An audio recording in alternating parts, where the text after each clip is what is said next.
கரூர் கூட்ட நெரிசலுக்கு பின் முதன்முறையாக நேற்று தமிழக வெற்றிக் கழக தலைவர் விஜயை சந்தித்திருக்கிறார் புஷி ஆனந்த் என்ற அண்மை தகவலை பார்த்து வருகிறோம்.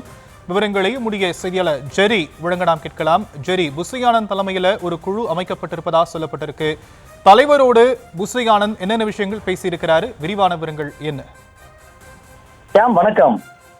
கரூர் வேலுசாமிபுரத்தில் நடந்த கடந்த மாதம் 27ஆம் தேதி நடைபெற்ற தமிழக வெற்றி கழகத்தினுடைய பிரச்சார கூட்டத்தில் கூட்ட நெரிசலில் சிக்கி 41 பேர் உயிரிழந்தனர். இந்த சம்பவம் தொடர்பாக கட்சியினுடைய பொதுச் செயலாளர் புஷி ஆனந்த், இணை பொதுச் செயலாளர் நிர்மல்குமார், கரூர் மாவட்ட செயலாளர் மதியழகன் உள்ளிட்ட சிலர் மீது போலீசார் வழக்கு பதிவு செய்தனர்.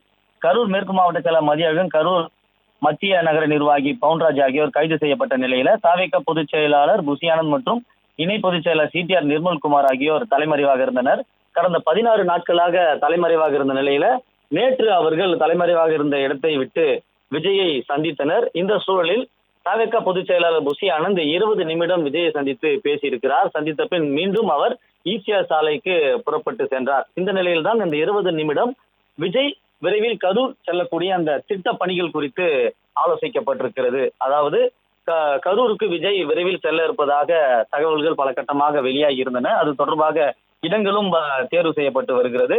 இன்று எஸ்பி அலுவலகத்தில் அது தொடர்பான மனுவும் கொடுக்கப்பட இருக்கிறது. இந்த சூழலில் தான் தீவிரமாக மக்கள் சந்திப்பு குறித்து, அதாவது 41 குடும்பங்களை சந்திப்பது தொடர்பாக ஆலோசனைகள் நடைபெற்றிருக்கிறது. இது தொடர்பாக இந்த 41 குடும்பங்களையும் தனித்தனியாக சந்திக்காமல் ஒரே கூட்டரங்கில் சந்திப்பதாக திட்டமிடப்பட்டிருக்கிறது. அப்பொழுது வெவ்வேறு பகுதிகளில் இருந்து, அதாவது 2-3 மாவட்டங்கள் இருக்கக்கூடிய 41 குடும்பங்களை சார்ந்தவர்களை வாகனம் மூலம் கொண்டு வர வேண்டும். எனவே வாகன ஏற்பாடுகள் குறித்தும் உணவு ஏற்பாடு குறித்தும் மீண்டும் அவர் விஜய் 20 லட்சம் ரூபாய் பாதிக்கப்பட்ட குடும்பங்களுக்கு, அதாவது உயிரிழந்தவங்களுக்கு 20 லட்சம் ரூபாயும் காயமுற்றோருக்கு 2 லட்சம் ரூபாயும் அறிவித்திருந்தார். அந்த தொகையை செக் மூலமாக எப்படி வழங்குவது குறித்த நிகழ்ச்சி ஏற்பாடு தொடர்பாக புஷி ஆனந்த் தலைமையில 10 பேர் கொண்ட குழு நியமிக்கப்பட்டிருக்கிறது.